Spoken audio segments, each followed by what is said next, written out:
The interview lasted exactly 7 minutes. I stood in the marble foyer of the Crawford estate, my resume clutched in hands that refused to stop trembling, and wondered what kind of desperate I'd become. The kind that answers classified ads for live-in positions, with strict confidentiality required, and salary numbers that made my student loans look like pocket change. The kind that ignores every red flag, because rent is 3 weeks overdue, and my car made a sound this morning that definitely meant expensive. The man who conducted my interview wasn't Liam Crawford himself. That would come later, in a way I couldn't have anticipated. Instead, I faced Marcus Chen, head of household operations, whose crisp suit and assessing gaze made me feel like I was being screened for the CIA rather than a nanny position. "Miss Hayes," he said, reviewing my credentials with the kind of thoroughness that suggested he already knew everything about me down to my 3rd grade report cards. "Your references are impressive. 5 years with the Morrison family, specialization in behavioral support, certification in crisis intervention. You've worked with children on the spectrum before." 3 of my previous clients were autistic, I confirmed, trying to project confidence I didn't feel. The Morrison family had moved to Singapore 6 months ago, and despite my qualifications, finding new placement had proven harder than I'd expected. Families wanted someone younger, prettier, more willing to overlook boundary violations. I was 28, practical, and had opinions about things like consistent bedtimes and limiting screen exposure. Apparently, that made me difficult. Marcus set down my resume. "I'll be direct, Miss Hayes. This position requires discretion above all else. Mr. Crawford values his privacy intensely. You'll be expected to sign a comprehensive non-disclosure agreement. You will not discuss the family, the household, or anything you observe here with anyone. Ever. Violation results in immediate termination and legal action. Do you understand?" "I understand confidentiality is important in private employment," I replied carefully. "But I need to know what I'm agreeing to. What exactly would I be unable to discuss?" Something that might have been approval flickered in Marcus's eyes. "Good. You ask questions. That's preferable to blind compliance." He gestured toward the window overlooking grounds that seemed to stretch forever.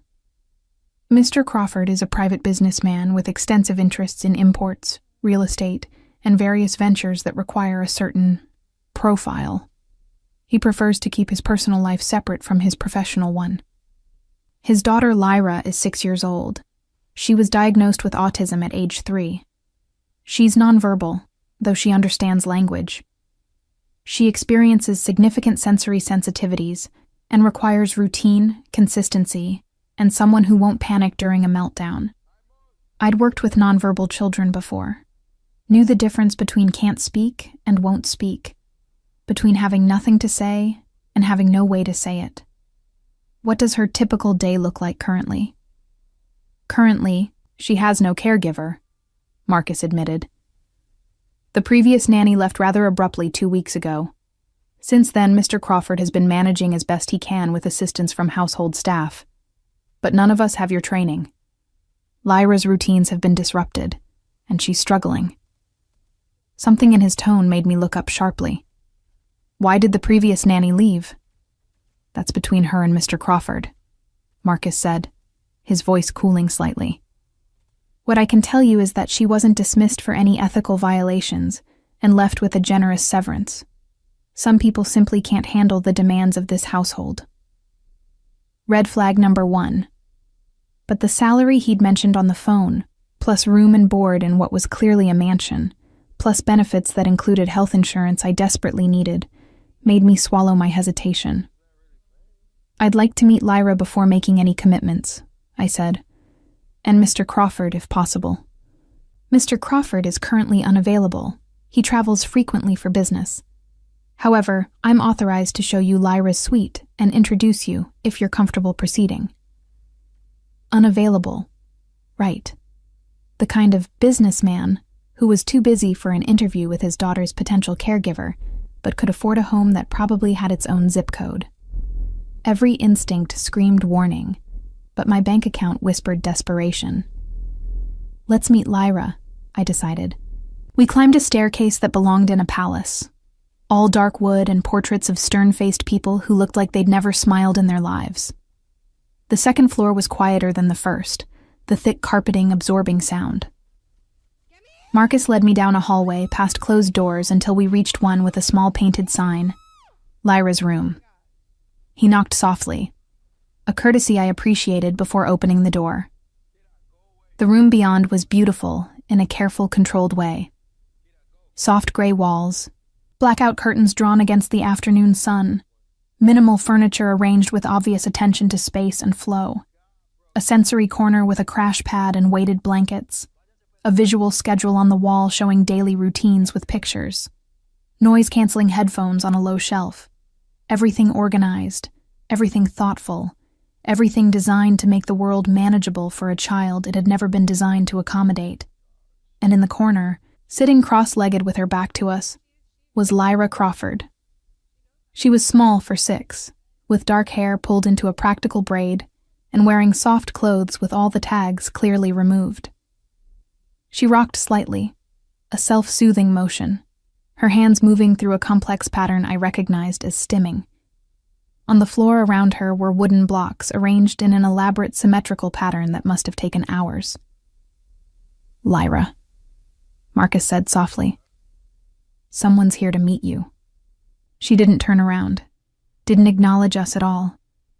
But her rocking increased slightly, her hands moving faster. I stepped forward slowly, making sure my footsteps were audible, telegraphing my presence. I didn't speak yet, didn't try to force interaction. Instead, I knelt several feet away from her, close enough to be in her awareness, but far enough to not invade her space, and simply observed. The block pattern was mathematical, precise, beautiful in its complexity. I noticed she'd used only blocks of specific colors, arranged in a gradient from darkest to lightest. "That's an amazing pattern," I said quietly, not expecting a response. "The symmetry is perfect, and I like how you organized the colors." Her hands stilled. The rocking slowed. She didn't turn, didn't speak, but something in her posture shifted. Attention, maybe. Awareness. I stayed still, giving her time to process my presence, my voice, the disruption to her space. Slowly, so slowly I almost missed it, she reached for another block, added it to the pattern. The placement was deliberate, precise, clearly an invitation if I knew how to read it. I did. Carefully I moved slightly closer, still not in her immediate space, and picked up a block that matched her color sequence. I held it up where she could see it in her peripheral vision, showing my intention, then placed it in the only spot that would maintain her pattern's symmetry. For the first time, Lyra turned her head. Her eyes were gray, a shade I'd see echoed in her father's face later, and deeply serious. She studied me with an intensity that felt like being X-rayed, taking in every detail. My expression, my body language, my distance, my placement of the block. Then she reached for another block and held it out to me. Not a full greeting, not acceptance, but a beginning. A willingness to see if I could understand her language. We built together in silence for several minutes, Marcus watching from the doorway. The pattern grew more complex, her rules becoming clearer. Specific colors in specific positions. No blocks touching the seams in the floorboards. Everything perfectly aligned. When the pattern reached the boundary she'd clearly set for it, she sat back, her hands resuming their earlier movement. "Thank you for letting me help with your pattern," I said softly. "It's one of the most beautiful things I've seen." She didn't respond verbally, but she didn't move away from me either. Marcus cleared his throat softly. "Miss Hayes, if you could step outside for a moment." I rose slowly, gave Lyra space, and followed him into the hallway. "She doesn't do that," he said, and there was something like relief in his voice. "With anyone. The previous nanny tried for 3 weeks, and Lyra never allowed her within 10 feet. You've been here 5 minutes. She's assessing whether I'm safe, I explained, testing if I can follow her rules and respect her space. Building blocks has structure, predictability. It's a low-risk way to establish whether someone understands how she communicates. Can you start today? The question caught me off guard. Today? I'll have your contract prepared within the hour. Your room is 2 doors down from Lyra's. You'll have your own bathroom, sitting area, complete privacy. Salary is as discussed, paid monthly, with a signing bonus. All meals provided, plus a monthly allowance for any special supplies or equipment you determine Lyra needs. Mr. Crawford reviews all household matters, but you'll have significant autonomy in Lyra's care. It was too fast, too easy, too much money for a position that was just childcare, however specialized.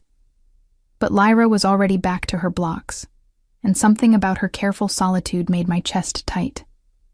How long had she been without proper support? How many well-meaning but clueless people had tried to force her into their version of normal?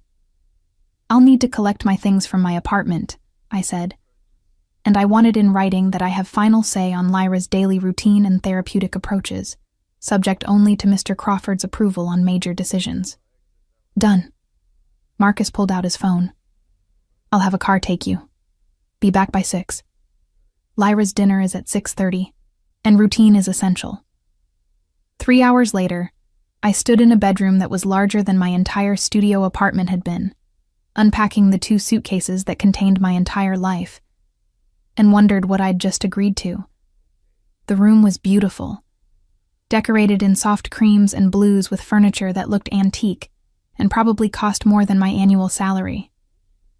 Floor-to-ceiling windows overlooked gardens that seemed to go on forever. A bathroom with a soaking tub and shower large enough for 3 people. A sitting area with a fireplace that actually worked. It was too much. All of it was too much.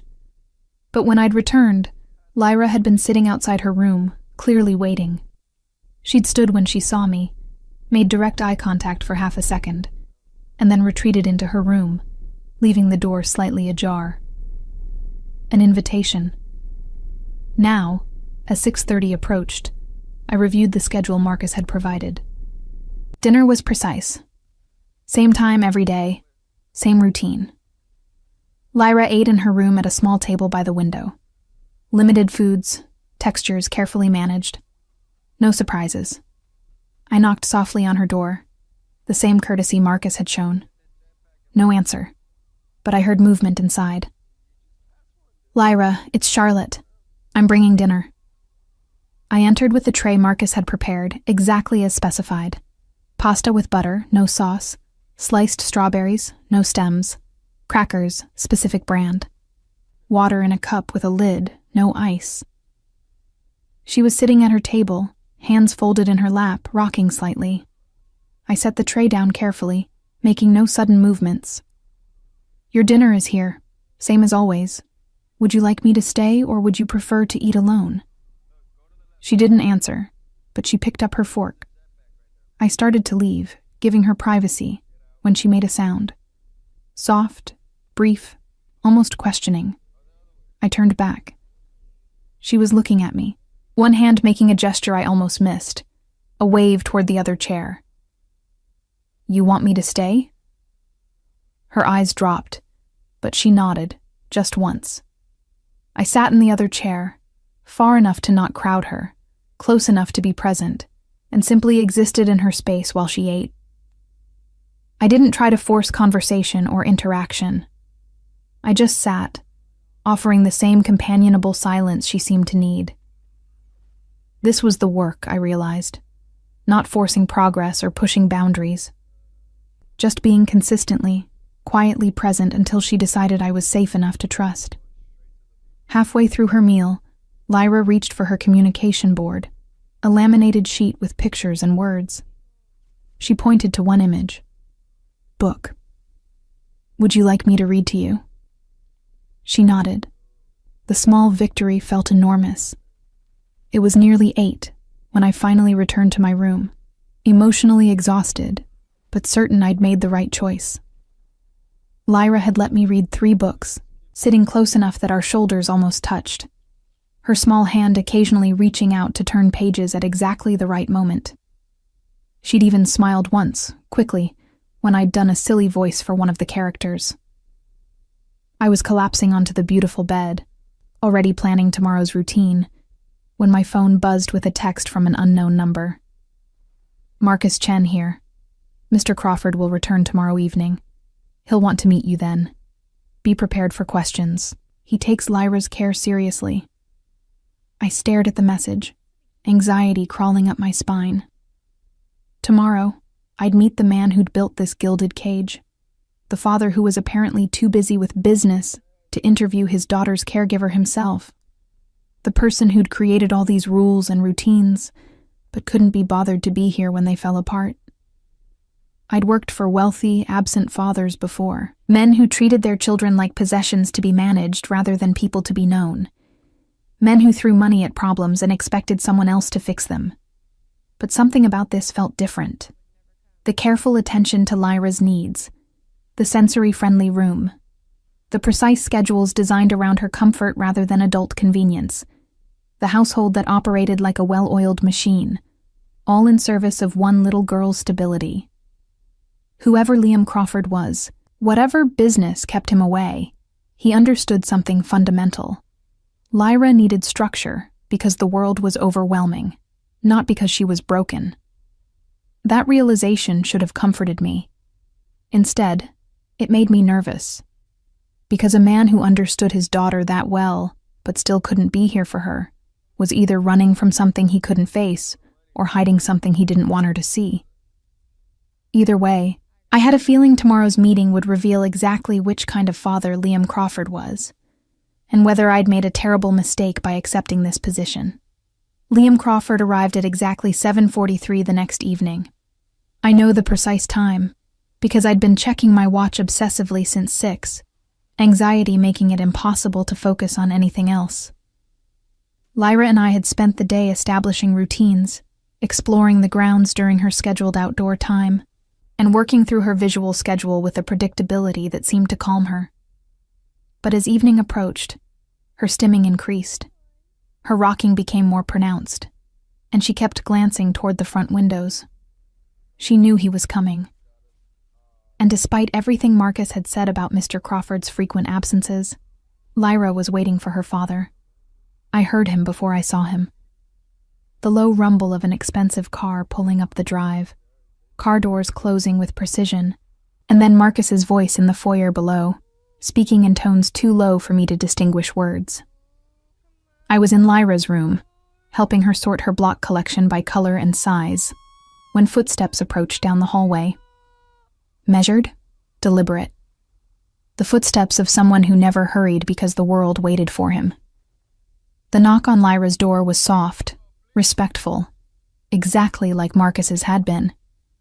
But there was a pause after it, a beat of hesitation that spoke of uncertainty. "Lyra, sweetheart, I'm home," a deep voice said through the door. "May I come in?" Lyra's hand stilled mid-sort. She looked toward the door, then at me, her gray eyes wide and assessing. Then she stood, walked to the door, and opened it herself. The man standing in the hallway made my breath catch. Liam Crawford was tall, well over 6 feet, with broad shoulders that filled the doorway in a way that should have felt threatening, but somehow didn't. Dark hair touched with silver at the temples, styled back in a way that emphasized sharp cheekbones and a strong jaw. He wore a suit that probably cost more than my car had, charcoal gray with a crisp white shirt open at the collar. And when his eyes met Lyra's, they softened in a way that transformed his entire face. Those eyes were the same shade as his daughter's, gray like storm clouds, but warmer now as he looked at her. "Hey, little love," he said softly, crouching down to her level without entering her space. "I missed you." Lyra studied him for a moment, her expression serious. Then she stepped forward and pressed her forehead against his shoulder. Not a hug, exactly. No arms involved, no prolonged contact. Just this brief moment of connection, forehead to shoulder, that lasted maybe 3 seconds before she stepped back. But the way Liam Crawford's eyes closed during those 3 seconds, the way his hand came up to hover near her hair without quite touching it, the way he breathed in like he was memorizing her, told me everything I needed to know. This man loved his daughter desperately. "Thank you for letting me say hello," he murmured to her. "I'll let you get back to your sorting. I can see you've been very busy today." Lyra nodded once, then turned and walked back to her blocks, resuming her sorting as if there'd been no interruption. But I noticed she'd positioned herself where she could still see him in her peripheral vision.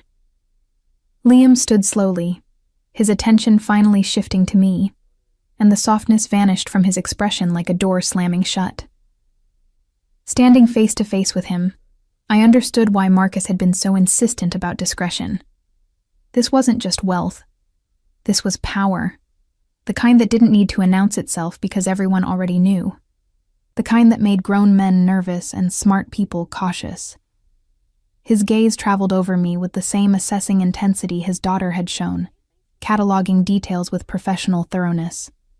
My practical clothes, my lack of jewelry, my steady eye contact that I refused to drop despite the instinct screaming at me to look away. "Miss Hayes," he said, his voice low and controlled. "We should talk. My office. Now." It wasn't a request. "Lyra's bedtime routine starts in 30 minutes, I replied, keeping my voice calm. "I need to be here for it. We can talk after she's settled." Something flickered in his eyes. Surprise, maybe, that I'd contradicted him. "Marcus can handle her routine for one evening. Lyra and I have spent today establishing trust and consistency. Disrupting that on my second night sends the wrong message about reliability. Whatever you need to discuss can wait 45 minutes. The air in the hallway went very still. Liam Crawford wasn't accustomed to being told to wait, and every line of his body communicated that clearly. But he glanced past me to where Lyra was sorting blocks with intense focus, her small body rocking slightly, and something in his expression shifted. 45 minutes, he agreed. "My office. Don't be late." He left without another word, and I released a breath I hadn't realized I'd been holding. From her corner, Lyra made a soft sound, almost like a laugh. I looked at her, surprised, and found her watching me with what might have been approval in her eyes. "Your dad's intense, huh?" I said quietly. She nodded, solemn, then returned to her blocks. But her rocking had slowed, and her hands moved with less agitation than before. Message received. Standing up to Liam Crawford had somehow earned me points with his daughter. 45 minutes later, after I'd helped Lyra through her bedtime routine with the same careful consistency we'd established the night before, I knocked on the door Marcus directed me to. A massive oak door at the end of the first-floor hallway, the kind that belonged on a castle. "Come in." The office beyond was exactly what I expected. Dark wood paneling, floor-to-ceiling bookshelves, a desk that looked like it weighed more than my car. But it was the details that caught my attention. Framed photos on one shelf showing Lyra at different ages, always serious, never smiling at the camera. A child's drawing pinned carefully to a corkboard behind the desk, abstract shapes in careful patterns. A small wooden block on his desk, painted in rainbow colors, positioned like a paperweight. Liam Crawford stood by the window, his back to me, silhouetted against the darkness outside. He'd removed his jacket, rolled up his sleeves, and there was a tumbler of amber liquid in his hand. "Sit," he said without turning. I remained standing. "I prefer not to." He turned then, eyebrow raised. "You make a habit of contradicting employers?" "I make a habit of maintaining professional boundaries. You're not interrogating a suspect, Mr. Crawford. You're meeting your daughter's caregiver. There's a difference." For a long moment, he just stared at me. Then, unexpectedly, his mouth curved into something that wasn't quite a smile. "You lasted 3 minutes before calling me out. The previous nanny made it to day 4. I'm not the previous nanny. No. He moved to his desk, set down his glass, and gestured to the chairs across from him. Please. Sit. I'm asking, not commanding. I sat, noting the subtle shift in his demeanor. Still controlled, still powerful, but less aggressive. Marcus gave me a preliminary report, Liam said, settling into his own chair. He said Lyra responded to you immediately. That's unusual for her. She responded to my approach, not to me personally, I corrected. I respected her space, followed her rules, and communicated in ways she could understand. Most people try to force autistic children to interact on neurotypical terms. That doesn't work. I'm aware. Something dark passed through his eyes. I've watched too many well-meaning people traumatize my daughter by trying to fix her. She doesn't need fixing. She needs understanding. Which is why I'm paying you an exorbitant salary to provide it. He leaned back in his chair, studying me with that same intense focus. But I need to know if you're going to run at the first difficulty. Lyra's had too much instability. She needs consistency. Someone who won't abandon her when things get hard. What happened with the previous nanny? His jaw tightened. She broke the rules. What rules?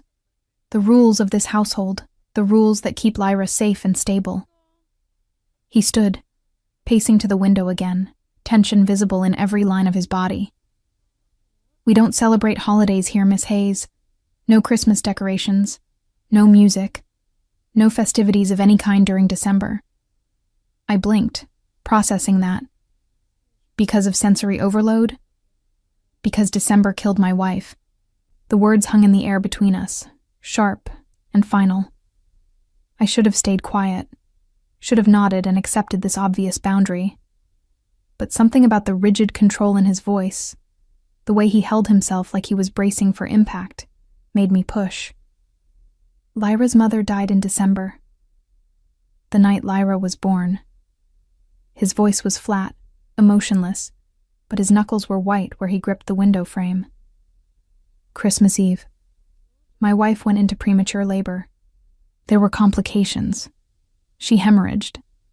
The doctors couldn't stop it. She lived long enough to hold Lyra once, to tell me to take care of our baby, and then she was gone. I'm sorry, I said quietly. That's devastating. It's history, but it's why we don't do holidays in this house. Why December is observed like any other month. Lyra doesn't need the chaos and overstimulation of Christmas anyway. The rule works for everyone. I heard what he wasn't saying. December wasn't banned because of Lyra's needs. It was banned because Liam Crawford couldn't face celebrating anything during the month that took his wife from him. The previous nanny, I said carefully. She wanted to do Christmas activities with Lyra. She thought she could fix our grief with forced cheer and decorated trees. His voice turned cold. She was wrong. What if Lyra wants to participate in holiday activities? She doesn't. She's never expressed interest, because she's never been exposed to them. How would she know what she's missing? He turned to face me fully, and the temperature in the room dropped 20 degrees. Are you suggesting I'm depriving my daughter? I'm suggesting that making decisions based on your grief, rather than her needs, isn't serving her best interests. The silence that followed was dangerous. I'd crossed a line, and we both knew it. Liam Crawford moved with predatory grace, circling his desk until he stood directly in front of me, close enough that I had to tilt my head back to maintain eye contact. Let me be very clear, Miss Hayes. His voice was soft, deadly. You work for me. You follow my rules. You do not question my parenting decisions, and you absolutely do not psychoanalyze me based on one conversation. If you have concerns about Lyra's care, you bring them to me respectfully and privately. If you ever override my authority or break the rules of this household again, you'll be terminated immediately. Am I understood? I should have backed down, should have apologized and promised compliance. Instead, I stood, bringing us almost nose to nose, and kept my voice steady. I understand you're her father, and you love her. I also understand you're in pain, and you've built rules to manage that pain. But I won't stay silent if I believe something is harming Lyra, even unintentionally. If that's not acceptable to you, tell me now, and I'll leave tonight.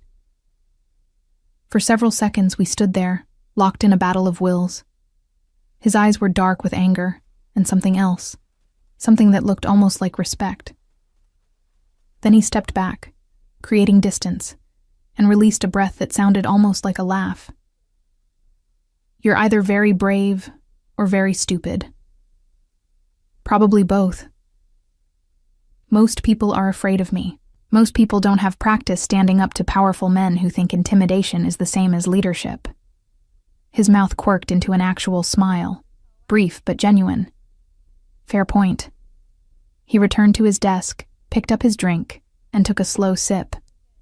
You can stay, on a trial basis, 1 month. If Lyra continues to respond well to you, and you can follow the household rules, we'll make it permanent. And the December rule? Non-negotiable. Christmas does not enter this house. If you can't accept that, leave now. I thought about Lyra, sorting her blocks with such focus. Lyra, who'd let me read to her. Lyra, who'd waited by the windows for her father to come home. Lyra, who lived in this beautiful prison of rules designed to protect her father's heart more than her own development. I can accept it, I said. For now. I don't recall offering you an option to reconsider later. You didn't. But I'm not agreeing to never reassess what's best for Lyra. If I determine that your rule is causing her harm, I'll tell you. What you do with that information is your choice. He studied me for a long moment, then nodded slowly. At least you're honest about your intentions to be a pain in my ass. I prefer to think of it as being an advocate for your daughter. Call it whatever helps you sleep at night, Miss Hayes. He gestured toward the door. You're dismissed. I'll see you at breakfast tomorrow. I'll be working from home this week. I reached the door before his voice stopped me. Charlotte. I turned, surprised he'd used my first name. His expression was unreadable. Thank you for making her feel safe. I know I seem controlled, but Lyra is everything to me. Everything. If you can give her stability, consistency, someone who understands her, I'll be in your debt.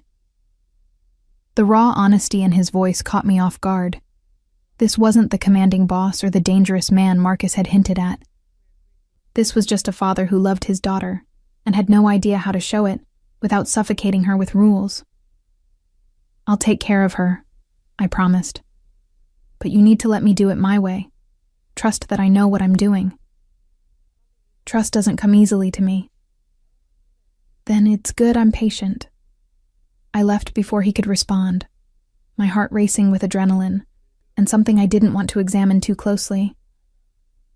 Liam Crawford was dangerous, not just because of whatever business he conducted, but because underneath all that control was a man who cared so deeply he'd built walls around everything to keep from being hurt again. Those walls extended around Lyra too, and my job wasn't just to care for her. It was to help both of them learn that protection didn't have to mean isolation, even if that meant eventually breaking every rule in this carefully controlled house. The first week passed in a rhythm that surprised me with its intensity. Liam Crawford wasn't an absent father. He was an omnipresent one, just in the most controlled way possible. He worked from home, which meant I saw him constantly. During breakfast, where he sat with Lyra in companionable silence while she ate her specific foods, and he read through documents on his tablet. During afternoon outdoor time, when he'd appear in the gardens to watch from a distance, as Lyra and I explored or worked on her physical coordination. During evening routines, when he'd knock softly on her door and spend exactly 15 minutes reading to her from the same 3 books she requested every night. He never pushed for more contact than she offered, never tried to force affection she wasn't ready to give. But he was always there, this quiet, powerful presence orbiting his daughter like a moon around a planet, maintaining perfect distance while exerting constant gravitational pull. And he watched me with the same intensity he watched everything else. I felt his gaze during my morning sessions with Lyra, when we worked on communication using her AAC device and visual supports. Felt it when I redirected her during sensory overload, using the techniques I'd spent years perfecting. Felt it most acutely during the moments when I ignored his rules because Lyra's needs demanded it, like the Tuesday morning when she became fixated on the locked door at the end of the West Wing.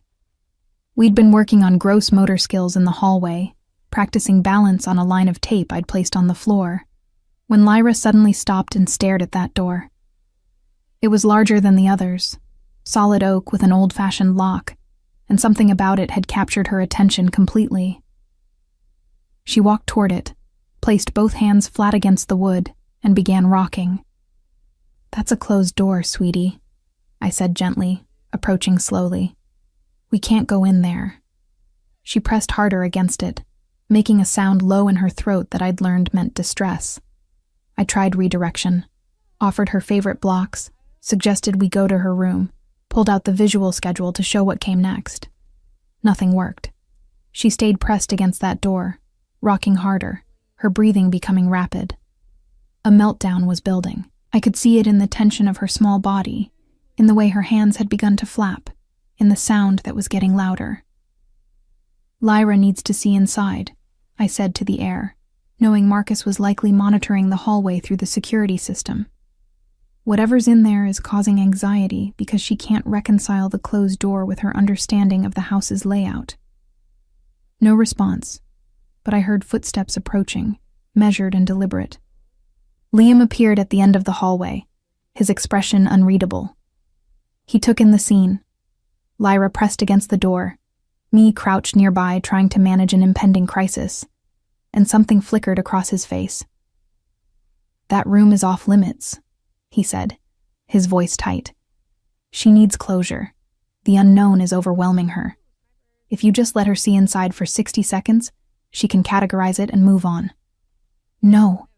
Lyra's sound increased in volume, her rocking becoming more violent. She was hitting her head against the door now. Not hard enough to hurt, but hard enough to alarm. I made a decision.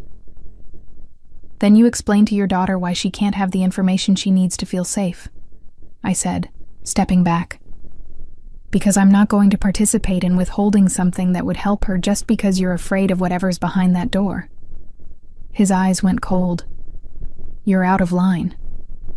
"Probably, but she's about to completely dysregulate, and it's preventable. Your choice, Mr. Crawford. Your rules or your daughter's well-being." The muscle in his jaw ticked. For a moment, I thought he'd fire me on the spot. Instead, he reached into his pocket, pulled out a key, and moved to the door.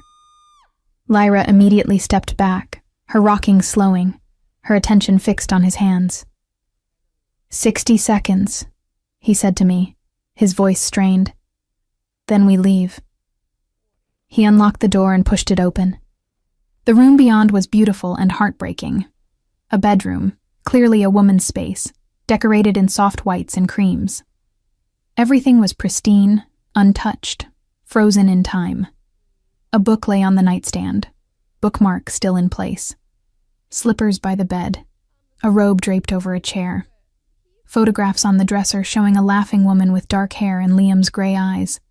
A woman holding a newborn baby with such joy on her face it made my chest ache.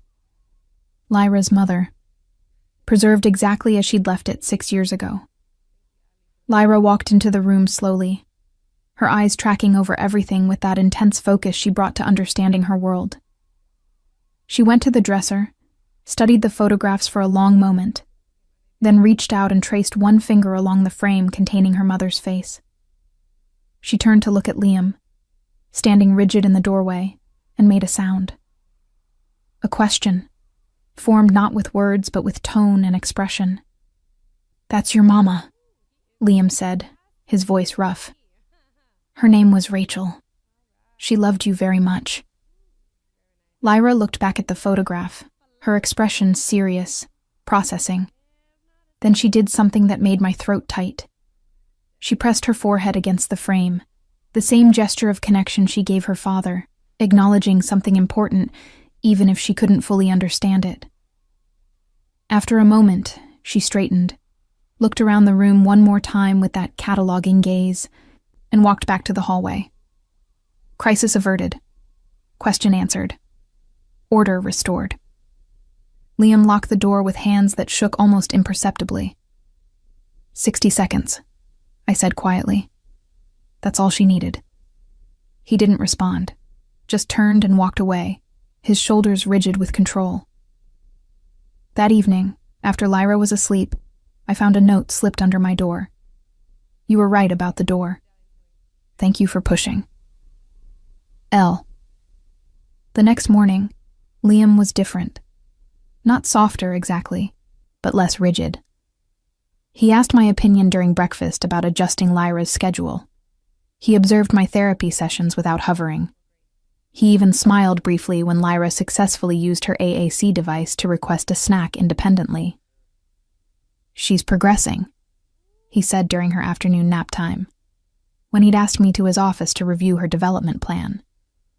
More than she did with the previous nanny. She's secure enough to take risks, I explained. The consistency and routine we've established gives her a foundation to try new things. The AAC device, how long before she might use it for more complex communication? It varies. Some nonverbal autistic children develop extensive vocabularies through AAC. Others use it primarily for needs and wants. We'll follow her lead. He nodded, making notes. Then he looked up, his gray eyes assessing. You're good at this. Not just the technical skills. You genuinely care about her. Of course I care about her. She's remarkable. Most people see her diagnosis first. You see her. Most people are idiots. He laughed, a real laugh that transformed his face completely. For just a moment, the controlled, dangerous man disappeared, and I saw someone younger underneath. Someone who might have been happy once, before grief built walls around everything he loved. Charlotte, he said, and the sound of my name in his voice did something strange to my heartbeat. I need to travel next week. 3 days, unavoidable. I want you to understand that I don't leave Lyra lightly. My business requires my presence sometimes, and I've put off this particular trip twice already. She'll be fine. We'll maintain her routine exactly. Marcus will be here. Anything you need, any emergency, he handles it. But I'll have my phone on me at all times. You call for anything. I understand. He studied me for a long moment. Do you? Because most people in your position would be planning to relax while the boss is away. You look like you're preparing for battle.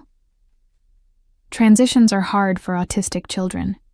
Your absence will disrupt her sense of security, even if she doesn't show it obviously. I'm just planning ahead. Something warm flickered in his eyes. 3 days. I'll be back Thursday evening. We'll be here. He left Monday morning before Lyra woke up, which I'd argued against, but he'd insisted would be easier. When she came downstairs for breakfast and found his usual seat empty, she stopped in the doorway, her rocking starting immediately. Your dad had to travel for work, I explained, showing her the visual schedule where I'd added pictures representing his absence and return. He'll be gone 3 days. He'll be back Thursday evening. Same as always, just Daddy's not here for breakfast. She studied the schedule, pointed to the picture of Liam with a question in her expression. Work, I confirmed. But he's coming back. See?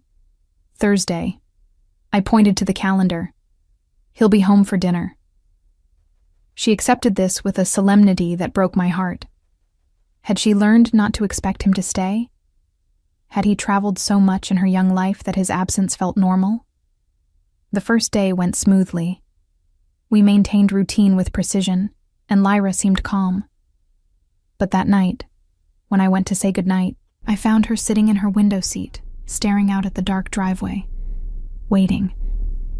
He's not coming tonight, sweetie, I said softly. But he will come back. He always comes back to you. She didn't turn, just kept watching the darkness.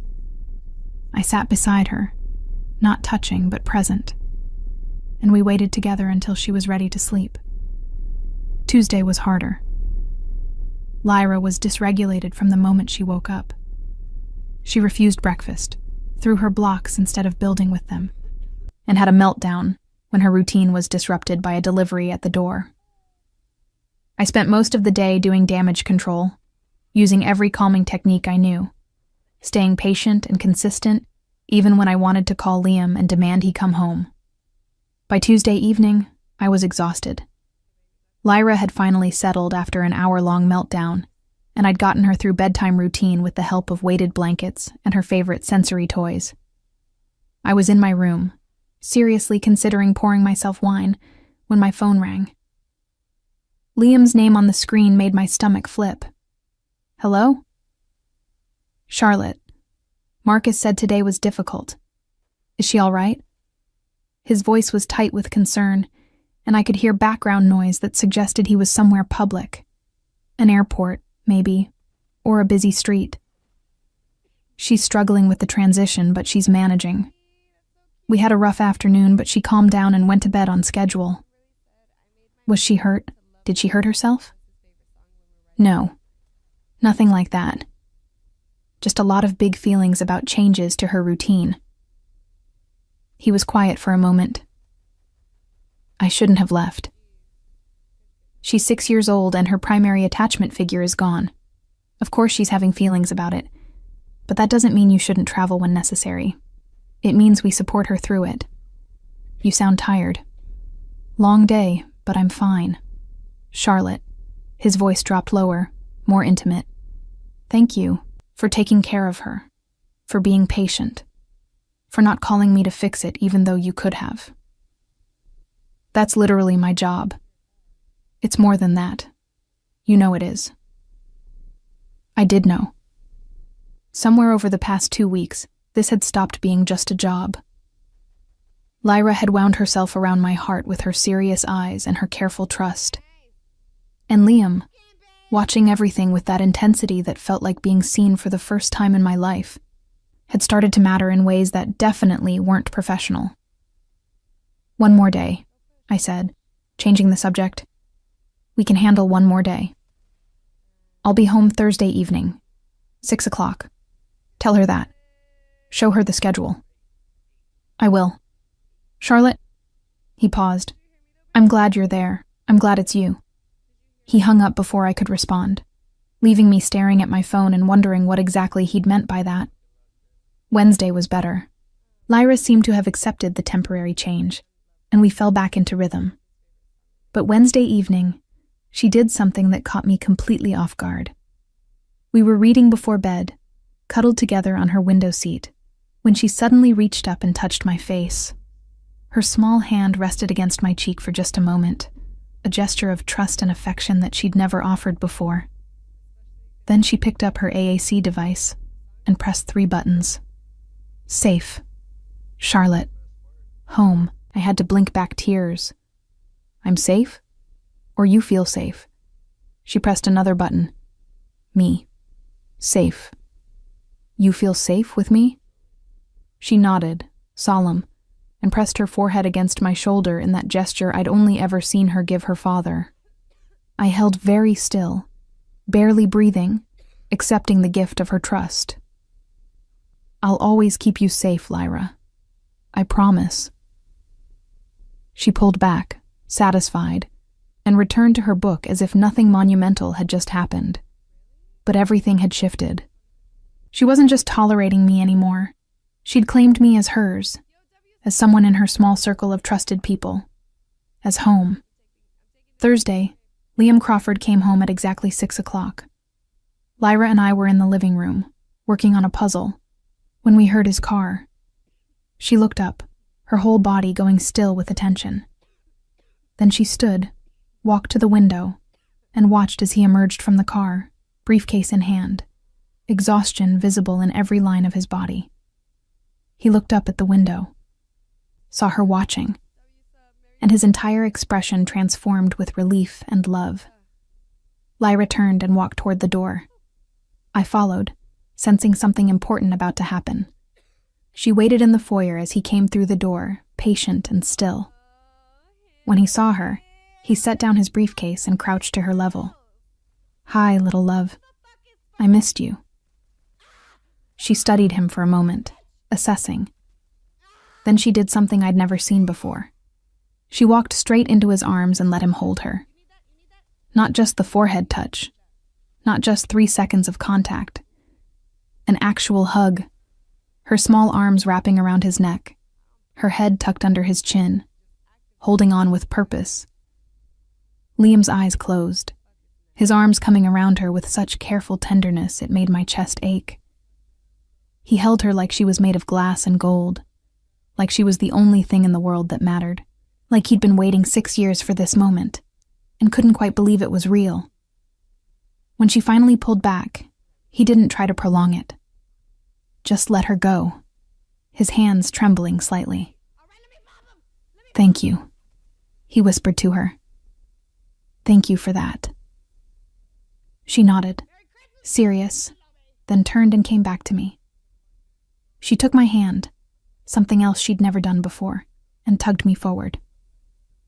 I let her lead me to where Liam still crouched in the foyer.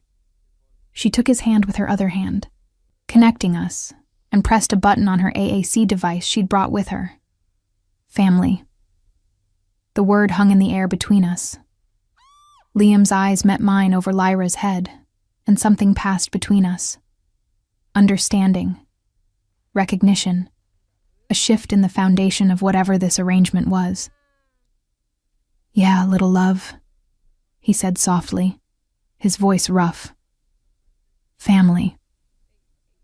And standing there in that perfect foyer of that controlled house, holding hands with a 6-year-old girl and her dangerous, broken father, I realized I'd stopped thinking about this as a job weeks ago.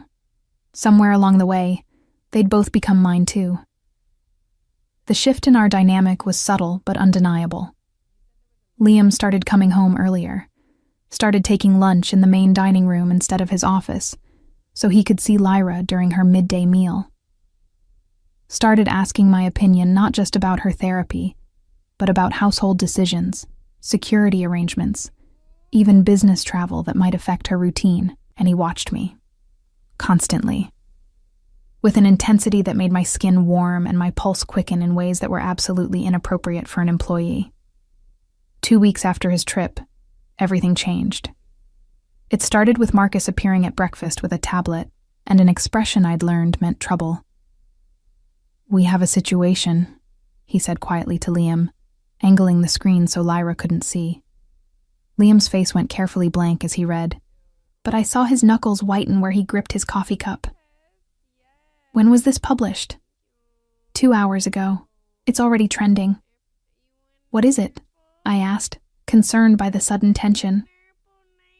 Liam looked at me, something dark and dangerous in his gray eyes. "Nothing that concerns you. Marcus, handle it through the usual channels."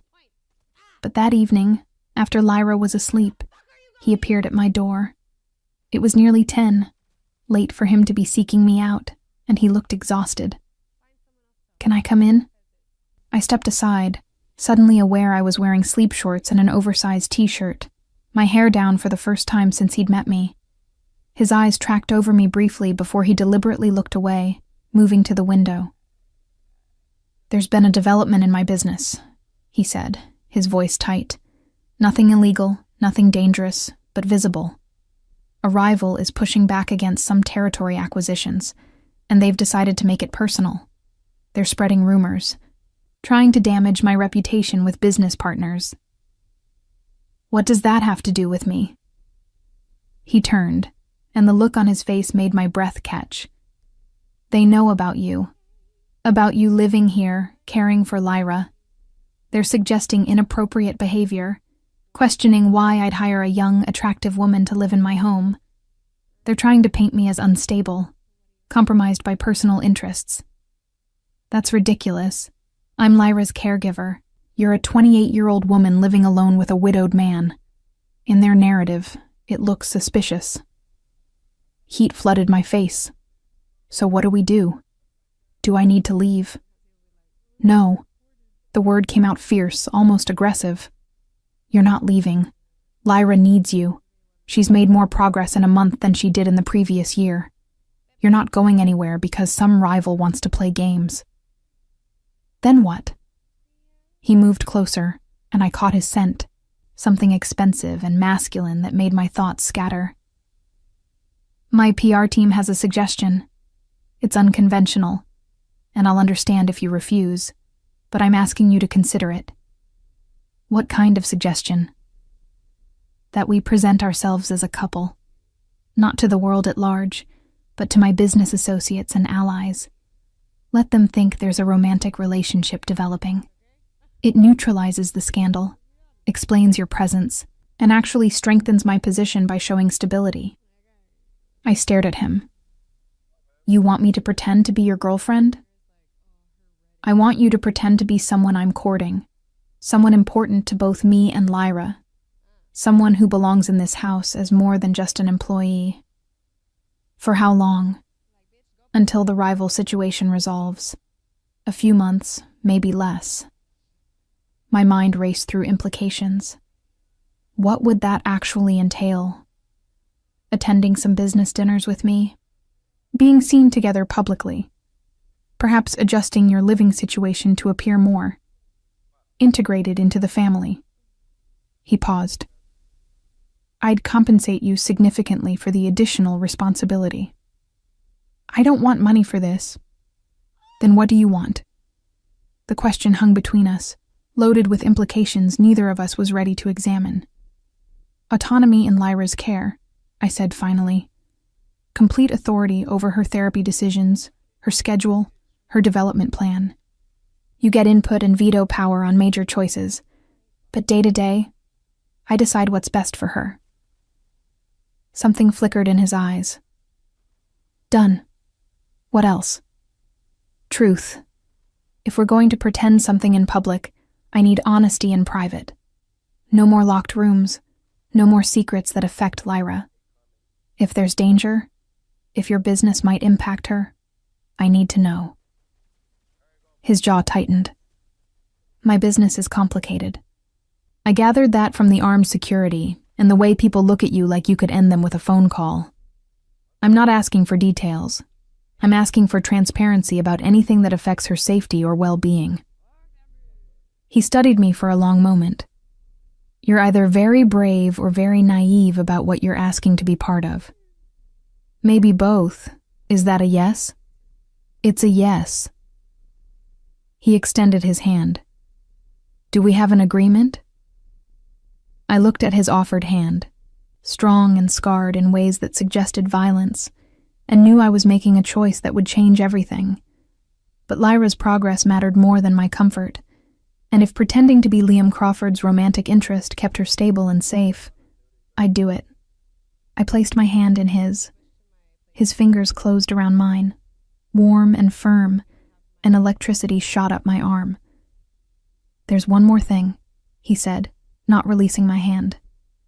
If we're going to sell this convincingly, people need to believe there's genuine attraction between us. So we'll act attracted. Charlotte. His voice dropped lower, more intimate.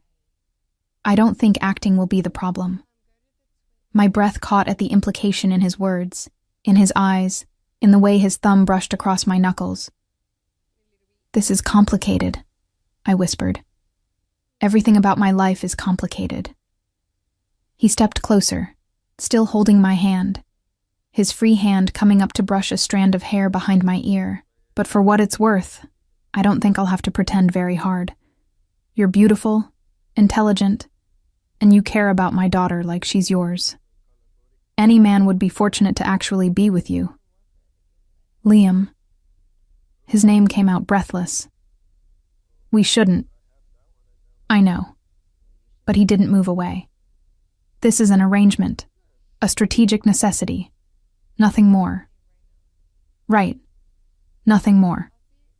We stood there, inches apart, his hand still tangled in my hair, mine still caught in his, both of us lying through our teeth. The first public appearance happened 3 days later. Liam took me to an upscale restaurant where he was meeting with business associates. He'd sent a stylist to the house that afternoon, a cheerful woman named Diane, who'd transformed me with expert efficiency. My hair was styled in loose waves, my makeup subtle but polished, and the dress, God, the dress. Navy blue, fitted but elegant, hitting just above the knee with a neckline that was modest but flattering. I felt like someone else looking in the mirror, someone who belonged in Liam Crawford's world. "You look beautiful," he'd said when I came downstairs, and something in his voice made it clear he wasn't just saying it for show. At the restaurant, he played the role perfectly, his hand at the small of my back as we entered. His attention focused on me even when others spoke, the way he introduced me to his associates, not as Lyra's nanny but as Charlotte, with a warmth in his voice that suggested intimacy. "How did you two meet?" one man asked, curiosity obvious. "She came to help Lyra," Liam said smoothly, his hand finding mine under the table, "and stayed for both of us." The lie felt too close to truth. Throughout dinner, I felt his attention like a physical touch. The way he anticipated my needs, refilling my water, steering conversation when I seemed uncomfortable, his thumb drawing circles on my palm when he thought no one was watching. It was intoxicating and terrifying in equal measure. On the drive home, with the city lights blurring past, I finally spoke. "You're very good at this." "At what?" "Making it seem real." He glanced at me, his expression unreadable in the dim light. "Maybe that's because it doesn't feel like pretending anymore." My heart stuttered. "Liam." "I know. It's complicated. It's inappropriate. You work for me. You care for my daughter. There are 1,000 reasons why this is a terrible idea." His hands tightened on the steering wheel. "But somewhere between you standing up to me in my office and you sitting beside Lyra during her meltdowns and you pushing me to face things I've been avoiding for 6 years, I started wanting this to be real. We barely know each other. I know you see my daughter. I know you're not afraid of me. I know you make me want to be better than I am. That's more than I've known about anyone in 6 years." We pulled up to the house, and he turned off the engine but didn't move to get out. "Charlotte, I'm not asking for anything tonight. I'm just being honest because you demanded honesty. Whatever this arrangement is, whatever we're pretending, I need you to know that for me, it stopped being pretend the moment you held Lyra through that first meltdown and looked at me like I was failing her by staying distant. You love her so much it terrifies you," I said quietly. "That's not failure. That's just being a parent. Then help me be better at it. Help me learn how to love her without being afraid all the time. And maybe, if I'm very lucky, teach me how to feel something other than grief again." The vulnerability in his voice undid me completely. "Liam, if we do this, if we let this become real, everything changes. I know. Lyra has to come first. Always. No matter what. I wouldn't have it any other way. And I'm still going to break your rules when they don't serve her." He laughed softly. "I'm counting on it." I reached across the console and took his hand, lacing our fingers together. "Then let's see where this goes. Slowly, carefully, with Lyra's needs as the priority." "Agreed." He lifted my hand to his lips, pressing a kiss to my knuckles that sent heat flooding through me. "Thank you, Charlotte, for everything." As we walked into the house together, his hand warm in mine, I realized I'd crossed a line I couldn't uncross. Whatever happened next, I was no longer just Lyra's caregiver. I was part of this complicated, broken, beautiful family. And I had no idea how to protect my heart from what was coming. The autumn deepened into early winter, and our carefully constructed arrangement evolved into something I couldn't quite name, but couldn't deny. Liam and I fell into a rhythm that felt dangerously domestic.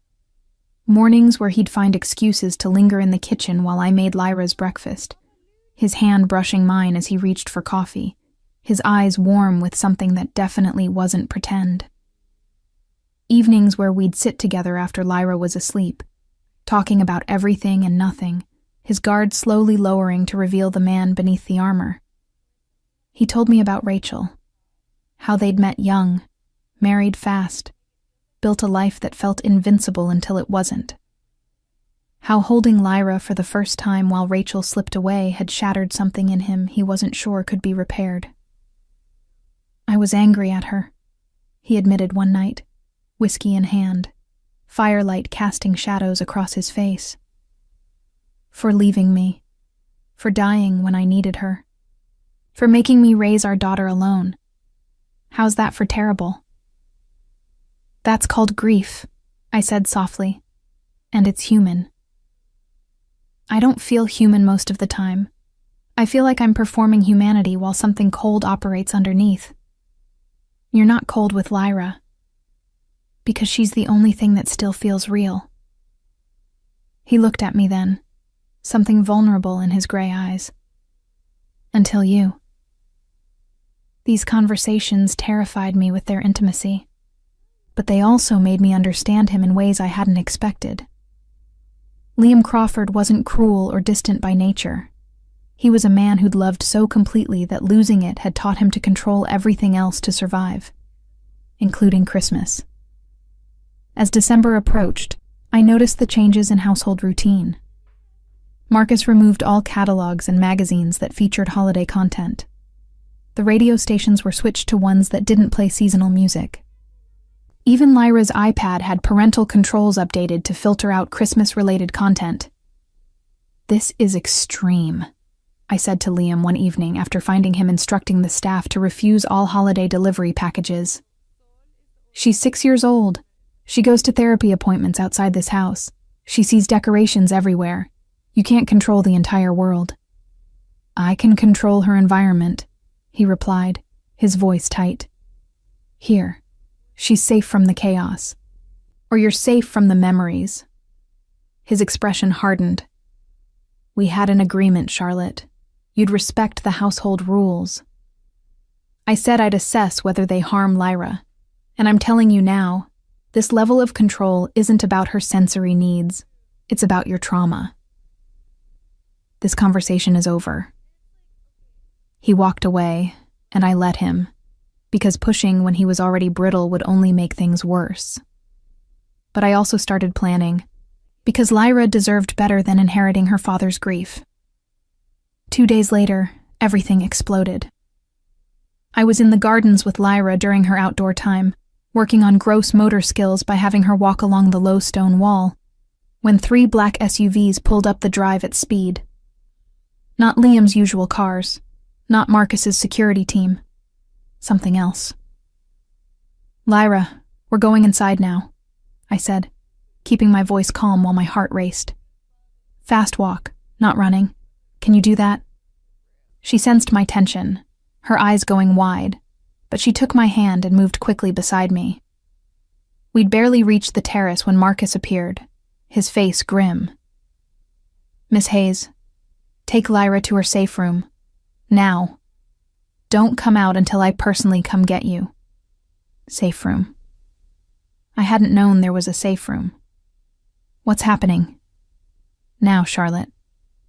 The use of my first name told me everything. This was serious. He led us quickly through the house to what I'd thought was a linen closet on the 2nd floor. Inside, hidden behind a false wall, was a reinforced door with a biometric lock. He pressed his palm to it, and it opened to reveal a small room equipped with supplies, communication equipment, and a security monitor showing multiple camera angles. "Stay here. Door locks automatically. Only Liam, myself, or building security can open it. You have water, food, bathroom through that door. If anything happens, there's a phone that connects directly to emergency services." "Marcus, what's happening?" "The Volkov family. Liam's been negotiating territory disputes with them for months. They've decided to accelerate matters." His expression softened briefly as he looked at Lyra, who was pressing herself against my side. "Keep her calm. This will be over soon." The door sealed behind him with a heavy thunk, and I heard locks engaging. Lyra immediately began rocking, her hands moving in distress. The change in environment, the tension, the sudden movement, all of it was overwhelming her system. "Hey, it's okay," I said, guiding her to the floor. "We're safe here. This is like a special fort. See?" I pointed to the security monitors. "We can see everything outside, but no one can get to us." She wasn't convinced, her rocking increasing, her breathing becoming rapid. I pulled her into my lap, something she usually didn't tolerate, but she pressed against me, needing the pressure. I wrapped my arms around her, applying firm, consistent pressure the way I'd learned helped during high anxiety. "We're going to breathe together," I said softly. "In for 4, hold for 4, out for 4. Follow my chest. Feel it rise and fall." I breathed slowly, exaggeratedly, and felt her small body gradually sink with mine. Her rocking slowed. Her hands stilled against my arms. On the monitors, I watched armed men emerging from the SUVs, watched Marcus and Liam's security team form a perimeter, watched Liam himself stride out the front door, his bearing radiating danger even through the grainy camera feed. There was a conversation I couldn't hear, gestures that looked aggressive, and then, with shocking speed, violence. I turned Lyra's face into my shoulder so she couldn't see as her father moved with lethal precision, disarming one man, striking another. His security team engaged simultaneously, and within minutes, the intruders were subdued, forced to their knees. Liam stood over them, and even through the camera, I could see the cold fury radiating from him. This was the man people feared, the one who controlled territories through strategic violence and calculated intimidation. This was the reality of who I'd agreed to build a life with. The whole thing lasted maybe 10 minutes. Police arrived, clearly already informed. The intruders were taken away. Liam spoke briefly with an officer, then turned and strode back toward the house. 20 minutes later, the door to our safe room opened. Liam stood there, his shirt torn, blood on his knuckles, his face still hard with adrenaline. But when he saw Lyra pressed against me, his expression crumbled. "Is she all right?" His voice was rough. "Charlotte, is she hurt?" "She's fine. Scared, but fine." He sagged against the doorframe. "I'm sorry. God, I'm so sorry. This should never have reached the house. They should never have gotten this close." Lyra lifted her head from my shoulder, saw her father, and made a distressed sound. "Your hands are bleeding," I said, noting the split knuckles. "Let me see." "I'm fine. I need to make sure you're both okay first." "We're okay, but you need first aid." I stood, still holding Lyra's hand, and approached him. Up close, I could see the barely controlled emotion in his eyes. Fear, guilt, rage, all fighting for dominance. "Come on," I said gently. "Let's get you cleaned up." I led them both to Lyra's bathroom, made her sit on the closed toilet, and cleaned Liam's hands while she watched with solemn attention. The cuts weren't deep, just bloodied, and I worked efficiently to clean and bandage them. "I should have anticipated this," he said quietly. "The Volkovs have been pushing boundaries for weeks. I thought I had more time before they'd make a direct move. Is it over now?" "For now. They've been arrested.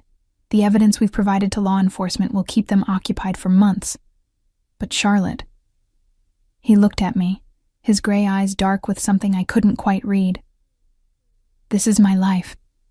This is the danger that comes with who I am and what I do. Today was relatively contained, but it won't always be. If you want to leave, if this is too much, I'll understand. I'll make sure you're protected, set up somewhere safe, compensated for everything you've..." I pressed my fingers to his lips, stopping the words. I'm not leaving. Neither is Lyra. We're a family, remember? And families don't run when things get hard. You could have been hurt. But I wasn't. Your security protocols worked exactly as designed. We were safe. This time. I cupped his face with one hand, forcing him to meet my eyes. Liam Crawford, I knew who you were when I agreed to this arrangement. Maybe not all the details, but I knew you were dangerous. I knew your world operated by different rules. And I chose to stay anyway. For Lyra, and for you. Something broke in his expression. His hand came up to cover mine, pressing it against his cheek. I don't deserve you. Good thing I'm not asking for your permission.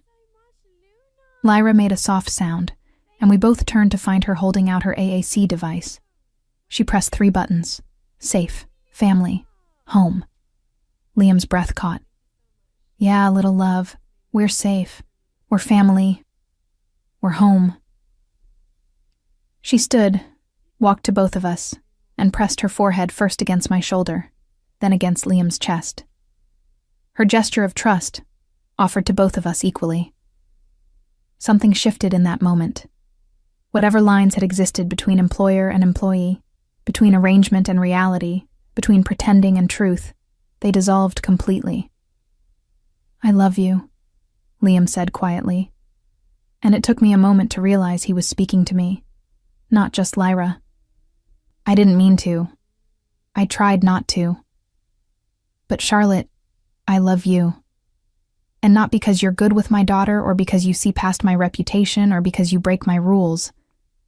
I love you because you make me want to be the man you already see when you look at me. Liam. My voice broke on his name. You don't have to say it back. I know this is complicated and fast and probably a terrible idea. But after today, after watching those men get close to the 2 people who matter most, I can't keep pretending this is just an arrangement anymore. I looked at Lyra, who was watching us with her serious gray eyes, processing something she might not fully understand but clearly sensed was important. Then I looked at Liam, this dangerous, broken, beautiful man who'd let me into his carefully controlled world and taught me that protection and love weren't opposing forces. I love you too, I whispered. I didn't plan to. I definitely didn't want to. But I do. He pulled me into his arms, carefully, with Lyra still between us, and for the first time since I'd entered this house, I felt like we were exactly where we belonged. Dangerous world or not, impossible complications aside, this was real, and I wasn't running. 3 weeks after the Volkov incident, December arrived with the same oppressive silence it always brought to the Crawford house. But this year, something was different. This year, Lyra had vocabulary. She'd been making tremendous progress with her AAC device, building sentences, expressing preferences, asking questions. And 2 days into December, she asked the question I'd been dreading. We were at her therapy appointment when she saw decorations in the waiting room. A small tree, white lights, nothing excessive. She stared at it with that intense focus she brought to new things, then picked up her device. What? That's a Christmas tree, her therapist explained gently. Some people decorate them for the holidays. Why? It's a tradition, a way to celebrate Christmas. Lyra processed this, her expression thoughtful. Then she turned to me. Home. Tree. Want. My heart sank. We don't have Christmas decorations at home, sweetie. Why? How did I explain grief to a 6-year-old? How did I tell her that her father's pain had become her deprivation? That's a question for your dad, I said carefully. When we got home, Lyra went directly to Liam's office, something she never did, and knocked on his door with purpose. I followed, knowing this conversation was inevitable but dreading it nonetheless. Liam opened the door, surprised to see her standing there with her device. Hey, little love. What's going on? She held up her tablet, showing him what she'd typed. Want. Christmas. Tree. Home. His face went carefully blank. Lyra, we've talked about this. We don't do Christmas in our house. She shook her head firmly and typed again. Not talked. You decided. Want tree. Want lights. Want Christmas. Something in my chest cracked at her determination. She was advocating for herself, expressing desires, pushing back against his control. It was beautiful and heartbreaking. Baby, Christmas is too much. Too many lights, too much noise, too much chaos. It wouldn't be good for you.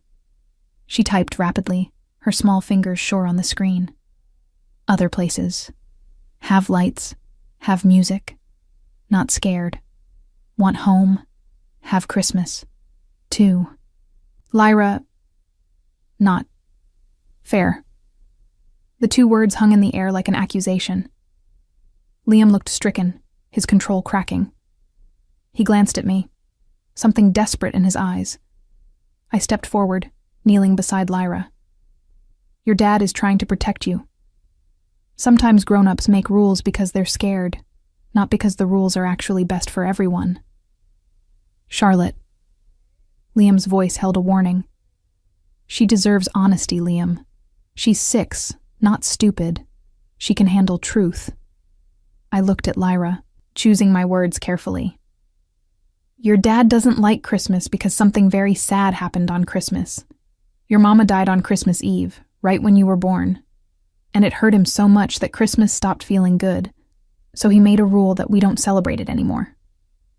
Lyra absorbed this, her expression serious. Then she typed, Mama. Died. Sad. But alive. That. Good. Liam made a sound like he'd been punched. You're right, I said softly to Lyra. You being alive is good. That's worth celebrating, isn't it? She nodded firmly, then turned to her father and typed again. Love, you, want, you, happy, want, Christmas, make, happy, baby. Christmas doesn't make me happy, Liam said, his voice rough. It reminds me of losing your mama. Lyra thought about this, then typed with careful deliberation. Mama, want, you, happy. Mama, want, me, happy, Christmas. Both. I watched Liam's face crumble as his daughter, with the brutal honesty only children possess, pointed out the truth he'd been avoiding for 6 years. Rachel would have wanted both of them to be happy. She wouldn't have wanted her death to steal joy from their lives forever. I don't know how to do Christmas without her, he whispered. Lyra put down her device and took his hand, pressing her forehead against his chest in her gesture of love and trust. Then she reached for my hand and placed it over her father's. Family. She typed with her free hand. Do. Together. That night, after Lyra was asleep, I found Liam standing in front of that locked door at the end of the west wing. Rachel's room. The shrine he'd maintained for 6 years. I've been coming here every Christmas Eve, he said without turning. Standing outside this door, remembering. Punishing myself for being the one who survived. I moved to stand beside him. Grief isn't something you get over, Liam. It's something you learn to carry differently. I don't know how to let go. Who said anything about letting go? I took his hand. Rachel is part of your story, part of Lyra's story. She always will be. But that doesn't mean the story has to stop with her death. She gave you the most precious gift before she died. She gave you Lyra, and Lyra deserves a father who can teach her that joy and grief can coexist. He was quiet for a long time. Then he reached into his pocket, pulled out the key, and opened the door. We stood in the doorway together, looking at the preserved room. Help me, he said quietly. Help me figure out how to do this without betraying her memory. You're not betraying anything by moving forward. You're honoring the life she wanted for your daughter. He turned to me, cupping my face with both hands. I love you, Charlotte Hayes, and I think Rachel would have loved you too. You're teaching me how to be human again. How to feel something other than control and grief. I love you too. Both of you. This complicated, intense, beautiful family. He kissed me then, soft and deep, a promise and a beginning. The next morning I made a decision. While Liam was in a video meeting and Lyra was doing her independent sensory play, I went to the attic. Every house this old had an attic, and I'd asked Marcus weeks ago where the Crawford family stored things. I found them in labeled boxes, preserved with care. Christmas decorations, carefully packed away 6 years ago and never touched since. Lights, ornaments, a tree stand, everything needed to celebrate. I brought down one box, just one. The smallest tree, battery-operated lights, a handful of soft ornaments that wouldn't cause sensory issues. I set it up in Lyra's room while she napped. A tiny tree on her dresser, lights programmed to glow softly without blinking. 3 ornaments she could touch and move if she wanted. When she woke and saw it, her entire face transformed with joy. She ran to it, touched the lights gently, rearranged the ornaments with precise care, and then turned to me with the biggest smile I'd ever seen from her. She grabbed her device. Thank you, best thing ever. You're welcome, sweetie. But you should know your dad might not be happy about this. She shook her head firmly and typed, Dad will understand. Dad loves me. Her faith in him was absolute. When Liam came to say goodnight, he stopped in the doorway, frozen, staring at the small tree glowing softly in the corner. Charlotte. My name was barely a whisper. Lyra ran to him, took his hand, and pulled him toward the tree. She pointed to each ornament, showing him with such pride, such joy, that he couldn't look away. Then she picked up her device. Pretty. Right. Dad. He crouched down to her level, his eyes suspiciously bright. Yeah, little love. It's very pretty. Safe. Lights. Not. Scary. Good. It's good, he agreed, his voice breaking. She wrapped her arms around his neck, hugging him tightly, and whispered against his ear in a voice I'd never heard her use before. Rough from disuse, but determined. Love you, Daddy.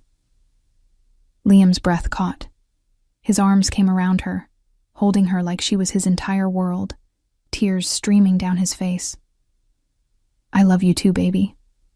So much. So incredibly much.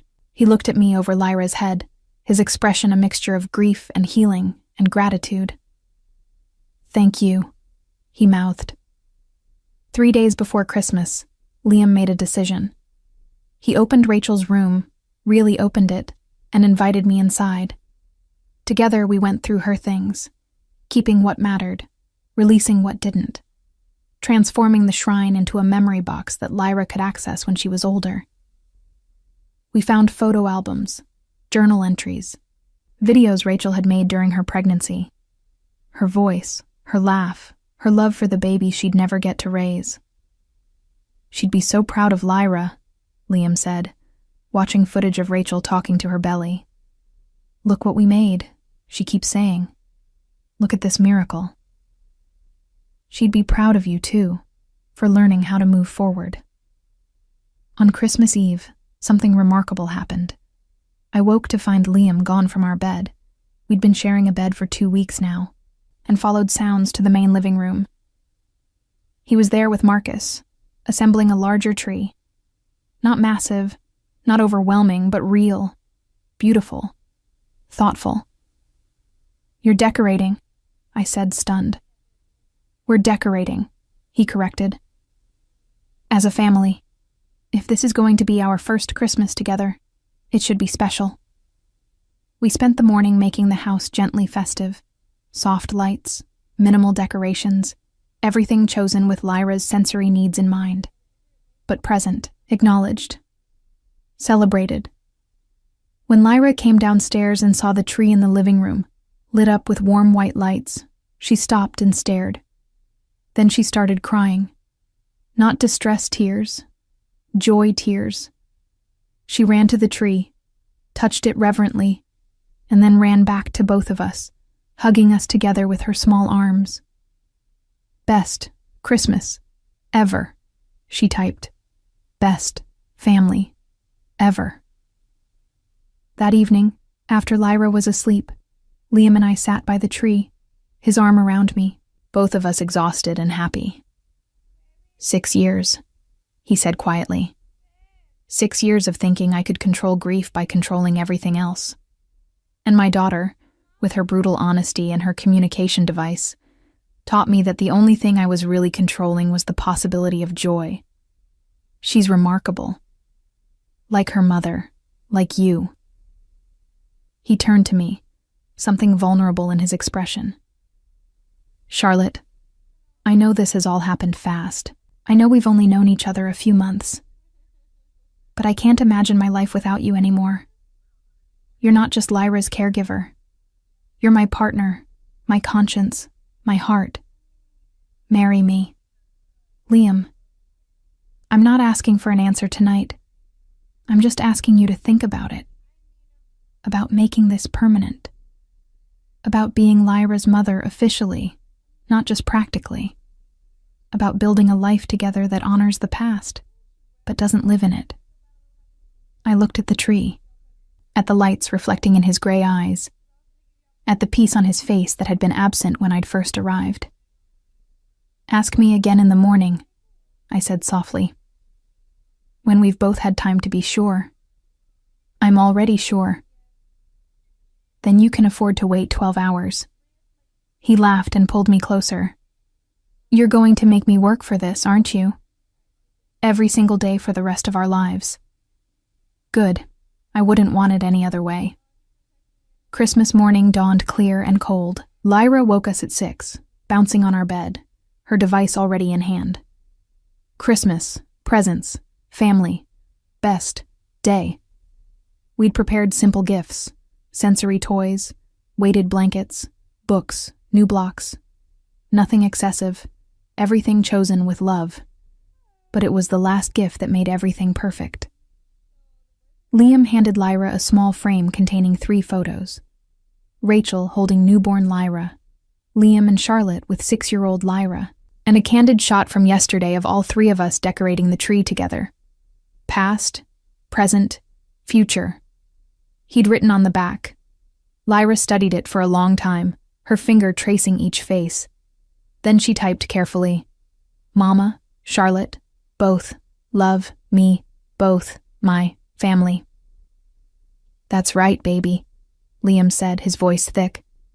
"You have 2 mothers who love you. One in heaven, one here on earth. Both part of our family." She nodded solemnly, satisfied, then turned to me. "Stay. Forever." "I'm not going anywhere, sweetie." She looked at her father expectantly. Liam took a breath, pulled a small box from his pocket, and opened it to reveal a simple, beautiful ring. "Charlotte Hayes, will you marry me? Will you be Lyra's mother officially? Will you help me build a family that celebrates joy even when we carry grief? Will you break my rules when they need breaking, and stand beside me when things get dangerous, and love us with the fierce, protective, challenging love you've shown every single day since you walked into our lives?" Lyra was watching me with such hope, such certainty, that I couldn't have said no even if I'd wanted to. "Yes," I said, laughing through tears. "Yes to all of it." Lyra cheered, actual vocal sound, jumping up and down with excitement while Liam slipped the ring on my finger and kissed me like I was air and he'd been drowning. Later, after breakfast and presents and watching Christmas movies with the volume low, I found Liam standing by the window, looking out at the snow-covered grounds. "What are you thinking?" I asked, slipping my arms around him from behind. That Christmas used to mean death and grief. Now it means family and second chances. He turned in my arms, his hands framing my face. "You didn't just break my rules, Charlotte. You broke my walls. You taught me that protecting the people I love doesn't mean isolating them from the world. It means giving them roots strong enough to weather anything. You did that yourself. I just pushed you to see it." You did more than push. You loved me when I didn't know how to love myself. You saw Lyra when everyone else saw a diagnosis. You took a house full of rules and control and made it a home. From the living room, we heard Lyra's delighted laugh as she arranged her new blocks near the Christmas tree, creating patterns that incorporated the twinkling lights. "That sound," Liam said quietly. "That's what I thought I'd lost forever. Pure, uncomplicated joy. Thank you for giving it back to us." We gave it to each other. That's what family does. He pulled me close, and we stood there, watching our daughter play while snow fell softly outside. The first Christmas in 6 years that felt like a beginning instead of an ending. The rules were broken. The walls were down. And the Mafia boss who thought he'd never smile again was learning that the bravest thing he could do wasn't control everything around him. It was letting go and trusting that love could protect what control never could. And it all started with a woman who broke the rules, a little girl who demanded joy, and a Christmas that proved healing was possible when you chose hope over fear. Our family wasn't conventional. Our home wasn't typical. Our love story wasn't simple. But it was ours, built on broken rules and mended hearts, and that made it perfect.